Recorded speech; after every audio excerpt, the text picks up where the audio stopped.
Darah beku, salur darah tersumbat. Setiap hari makan sekeping. Sakit perut dan hilmiah. Makan 2 keping sehari. Makan selama 7 hari. Salur darah anda akan terasa lebih selesa. Tangan dan kaki mati rasa. Lesu dan lemah. Tiada semangat.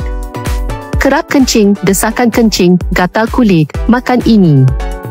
Darah pekat, makan ini. Pening dan mengantuk sepanjang hari.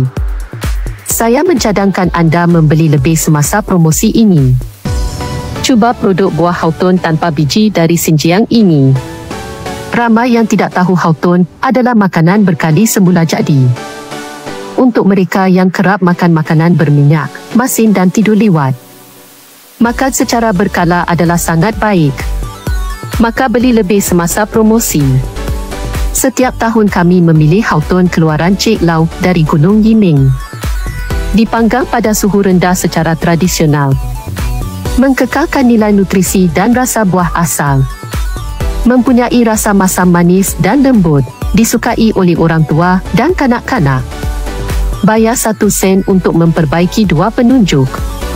Jika anda mengalami kebas tangan dan kaki, pening, mengantuk dan lemah, boleh mencuba. Rasa asal tulen. Rasa hawthorn yang kental.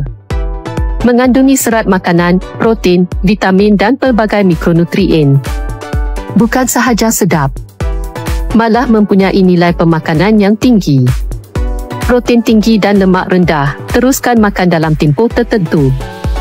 Anda akan dapat menikmati pernafasan yang lancar. Badan terasa ringan dan selesa.